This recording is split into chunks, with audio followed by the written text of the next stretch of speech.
بسم الله والحمد لله والصلاة والسلام على رسول الله. أنا أبدأها إزاي؟ واحد محترم، أولا أحبك الذي أحببتني فيه. ثانيا، الأرض مش غالية، والله الأرض ما هي غالية. أنت بتتكلم في فدان جاهز على الزراعة بالكهرباء على الأسفلت ب50,000 جنيه، قريب من المدينة، على 5 كيلو من المدينة.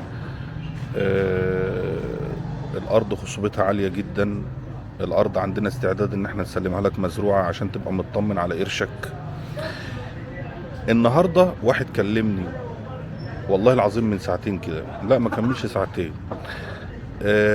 جالي هنا في الفرافره، ربنا يستر ما تتصلش عليا بس انا مش هذكر اسمه يعني. جالي هنا الدخله وكنت عرضت عليه فدان ب20,000 جنيه، الفدان ب20,000 جنيه فاستغلاه. الفدان مش مفيهوش غير بير بس ب20,000 جنيه فاستغلاه. النهارده الفدان بيتباع ب40,000 جنيه، اللي هو مرضاش ياخده من شهرين ب20,000 جنيه، والله العظيم النهارده بيتباع ب40,000 جنيه. فيا جماعه الارض والله ما هي غاليه. وموضوع ان انا بقيت سمسار شاطر، والله دي حاجه ما تزعلكوش، يعني ان احنا نبقى شاطرين دي حاجه ما تزعلكوش. انت اهم حاجه عندك ان انا ادي لك ارض كويسه. الارض في الدخله يا جماعه، وانا قلت الكلام ده قبل كده 50 مره، الارض في الدخله اللي بورق غاليه عن اي منطقه تانية. يعني ممكن تلاقي الارض هنا فاضيه ما فيهاش حاجه ب20,000 وب30,000 الفدان. يا جماعه وضع الدخله غير اي وضع، غير اي منطقه تانية خالص، بتختلف. في اختلاف في كل حاجه، في الميه وفي التربه وفي المعيشه وفي الاسعار. فانتوا لما تيجوا تتعاملوا مع ارض الدخله ما تتعاملوش ما تفتكروش ارض الفرافره، ما تفتكروش ارض الخارجه، لا. الارض في الدخله وضعها يختلف، وانا قلت الكلام ده قبل كده كويس، قلت الكلام ده قبل كده 100 مره. الارض في الدخله اللي بورق سعرها غالي. وواحد داخل يقول لك ارض وضع يد، لا الارض مش وضع يد، الارض مدفوع لها قسط اولاني، يعني ما اللي هو ارض ورقها مظبوط ومدفوع لها قسط. واحنا ما بنبيعش اراضي وضع يد خالص والله. انا ما ببيعش غير اراضي بورق بس. فكلام، بصوا يا جماعه انا عايز اقول لكم على حاجه. اللي بيخش يقول لك الارض غاليه، والله لو قلت له الفدان ب30,000 ما هيشتري. طب صلوا على النبي صلى الله عليه وسلم. انا دخل لي حوالي 10 مثلا، دخلوا قالوا الارض غاليه ب50,000 غاليه. طب والله العظيم انا هدوكوا الفدان ب30,000، بس مش في الارض دي، هدوكوا في ارض تانية نفس الجوده ونفس الميه، بس مش في المكان ده، هدوكوا الفدان ب30,000. ايه رايكم؟ كم واحد هيخش يحجز؟ هي كده يا جماعه، مع احترامي الكامل، وانا بكررها تاني، مع احترامي الكامل للناس اللي دخلت وقالت ان الارض غاليه، والله العظيم ما هيشتروا. هو في ناس كده، في ناس كده يعني مش بناخد منهم غير كلامه بس، مع احترامي الكامل ليهم. انا بتكلم عن تجربة. يعني انا لما اتكلمت في الارض اللي انا كنت بقول عليها الفدان ب40,000 جنيه وب35,000 جنيه وبير اعماق والدنيا حلوة، كم واحد صدق معايا وكم واحد ما صدقش معايا؟ وكم واحد دخل وقال لك لا ده الارض غالية، ده انا لسه هدفع تمن البير. النهاردة الارض اللي الناس خدوها مني ب40,000 جنيه، النهارده صاحب الشركة بيبيع ب60 وب70,000 جنيه جنبهم. يعني الأرض قبل ما يزرعوها في خلال شهرين، شهر ونص، شهرين، كل واحد منهم كسب في الفدان من 20 ل25,000 جنيه قبل ما يزرع. ربنا يبارك لهم يا رب، قولوا يا رب ربنا يبارك لهم. فهو الموضوع يا جماعة، سيبكم من المثبطين. انت يا عم الأرض غالية 10,000 جنيه مع حشة برسيم ولا حشتين برسيم زرعة، بس المهم ان انت تبقى تاخد ارض وتبقى واقف على ارض ثابته. خدت ارض جودتها عاليه، خدت ارض مكانها كويس، خدت ارض الميه وش الميه فيها على 40 متر، ودي ما عادتش بتحصل. خدت ارض فيها كهرباء. انت فاهم فيها كهرباء ديت يعني ايه؟ انت فاهم انك تاخد ارض فيها كهرباء؟ كهرباء دي يعني ايه؟ يعني حاجات كتير جدا. يعني هتبعد عن قرف الجاز، تعرف قرف الجاز ده لوحده. الجاز ده لوحده مشكلة المشكلات، مشكلة المشكلات، ومش هيفهم معنى الكلمة دي ولا يعي معنى الكلمة ديت غير الناس اللي شربت القمرين وهي بتزرع بالجاز. والناس اللي عندها أراضي في الصحراء عارفة كويس معنى إن الأرض عندهم يبقى فيها كهرباء دي يعني إيه، والفدان يفرق قد إيه. ولو واحد عنده أرض زرعة بجاز وهيبادل بينها وبين أرض زرعة بكهرباء يدفع فرق كام في الفدان. معنى ان الارض فيها الكهرباء دي يعني انا الصبح لو عايز اعمل مزرعه دواجن هعمل، عايز اعمل مزرعه مواشي هعمل، عايز ابني بيت محترم واستراحه محترمه هعمل، عايز اعمل اي مشروع استزراع سمكي بيعتمد فيه شيء من الكهرباء، اي حاجه هتخطر على بالي، عايز اعمل مزرعه نعام، اي حاجه بقى، اي حاجه بتخص الكهرباء، لان مزرعه النعام هيخش فيها الفقاسات بقى والكلام اللي انتوا عارفينه ده. فالمهم الشاهد من الكلام، الارض مش غاليه، واللي بيقول لك الارض غاليه والله العظيم لو عرضت عليه وانا ملزم قدامكم بالكلام ده انا هديله الفدان ب 30,000 جنيه وشوفوا كم واحد فيهم هينفذ. يا مرحبا، صباح الفل، صباح العسل. يا عم فادي صباح. اخلص بس الفيديو ده اهو، اخلص الفيديو ده واكلمه. ماشي. السلام عليكم. انا اسف. لا يا عم براحتك يا عم حبيبي معايا.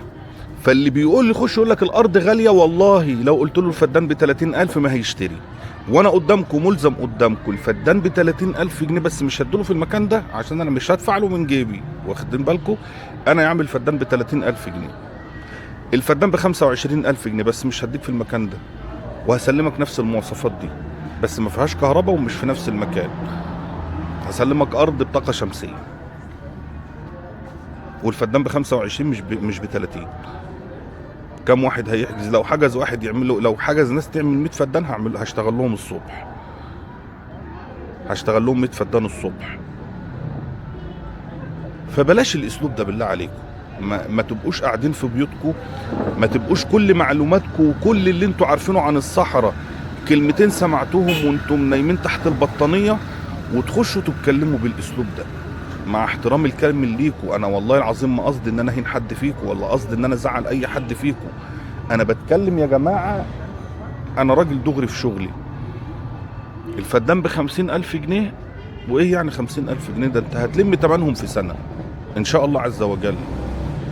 وانا قلت الكلام دوت، ده انت بتاخد ارض بضمان، انت بتاخد ارض بضمان. انا بقول لك انا ازرع لك الارض، والفدان اللي مش عاجبك قول لي مش هشتريه. انت حجزت 10 فدادين، ال10 فدادين طلع فيهم فدان تعبان انا اشيله. انت عايز اطمئنان ايه اكتر من كده؟ راجل داخل انت مطمن على قرشك، دي ليها تمن، موقع الارض ليه تمن، وجود الكهرباء ليها تمن، مش كل الاراضي زي بعضها. ما انا عملت الفدان اول ما نزلت الدخله هنا، عملت الفدان ب 19,000 جنيه، كم واحد حجز معايا؟ والله العظيم عملته ب 19,000 جنيه، كم واحد حجز معايا؟ فلعلمك الانسان اللي بيدور على نجاح المشروع مش بينظر للمشروع بالطريقه دي خالص ولا بالاسلوب ده. انا راجل النهارده، انا لما اخش على مشروع وابقى ضامنه وهدفع 10,000 جنيه زياده مثلا يعني في الفدان، ايه يعني ما ادفع 10,000 جنيه زياده في الفدان؟ ده حشه برسيم تجيبهم، حشتين برسيم تجيبهم. انت لو زرعت غله النهارده، شوف الغله بكام، فدان الغله النهارده يصفي كام على الاسعار اللي موجوده دي. لو زرعت فول، فدان الفول يصفي كام؟ لو زرعت ذره، فدان الذره يصفي كام؟ لو زرعت بصل، توم، هنا ما شاء الله يا جماعه في الدخله، معلش والله العظيم الارض تستاهل، الارض تستاهل وتستاهل وتستاهل، ومحدش عاد هيلاقي. لان انا زي ما قلت لكم قبل كده، الدخله مشكلتها قله اراضيها، الدخله اراضيها مش كتيره. الدخله يا جماعه ودي شاهد بسيط يعني، الدخله هنا كان عليها حضاره فرعونيه، كل القرى اللي موجوده في الدخله مبنيه على قرى فرعونيه، مدينه الدخله مبنيه على مدينه فرعونيه. موت، بلاط، مبنية على مدينة فرعونية. الأرض هنا كانت عمرانة من سنين السنين. الأرض هنا كانت عمرانة من سنين السنين. الأرض هنا تحس إن عمرة يا جماعة، يا جماعة في أرض يا جماعة من أول زرعة تزرع برسيم، من أول زرعة الفدان يديك طن. ده طن دي الواحد يطلع عينه على ما يجيب الفدان طن. في أي أرض تانية في أي منطقة تانية أنت هنا بتتكلم في طن من أول زرعة وأول حش. الارض هنا ممكن توصل معاك في الانتاج ل 2 طن. والله العظيم ما ببالغ في الكلام ده، كلام الناس اللي هنا والواقع اللي انا شايفه بعيني. انا اول ما نزلت الدخله هنا والله العظيم ما كنت بصدق كلام الناس، ما كنتش بصدق كلام الناس اللي يقول لك انا الفدان جاب عندي طن ونص وما بحطلوش سوبر ولا بحط له كماوي. ايه ده يا عم؟ احنا كنا فين؟ احنا كنا قاعدين بقى في خرابه لما كنا في الفرافره. فالشاهد من الكلام، الشاهد من الكلام ان معلش مع احترامي الكامل للناس اللي بتخش تقول ان الاراضي دي، ان الارض ده او العرض ده غالي، تعالى وانا اديلك ب 30,000 بس مش هديك حاجه فيها كهرباء ومش هديك حاجه على الطريق الاسفلت. ايه رايكم؟ لو الارض ب 30,000 هتشتروا؟ انا مستني اللي دخل وقال ان الارض غاليه، مستني يجي يحجز عندي ب 30,000 وهديله ب 30,000 وهركب له طاقه شمسيه. يبقى طاقه شمسيه وديزل. حاجه والله تزعل، حاجه تزعل جدا كمان. يعني انت مش هتشتري، ما تصبطش الناس التانية. 50,000 الفدان غالي بس هتتعوض في شهرين بعد الزراعه، بعد ما تشتري الارض هتتعوض. انت اصلا ال50,000 دول انت الفدان انت هتدفع فيه 50,000، بعد ما يزرع سعره بيختلف. والكلام ده ما بيعرفوش غير الناس اللي اشترت ارض نظيفه. بعد ما بيزرع الفرق الارض بتفرق على طول في سعرها. كل فيديو انتوا طيبين، وانا اسف لو اتكلمت مع حد، لو انا اتكلمت باسلوب يعني في شبه نرفزه، مع اني مش بتنرفز كتير يعني. وربنا يصلح حالنا وحالكم، واحترام لاي حد يقول رايه طالما هو راي مش مخالف شرعا. طالما بنتكلم في امور الدنيا نتكلم براحتنا، واللي عايز يقول حاجه يقولها. بس انا حبيت انوه على النقطه دي. يلا، سلام عليكم.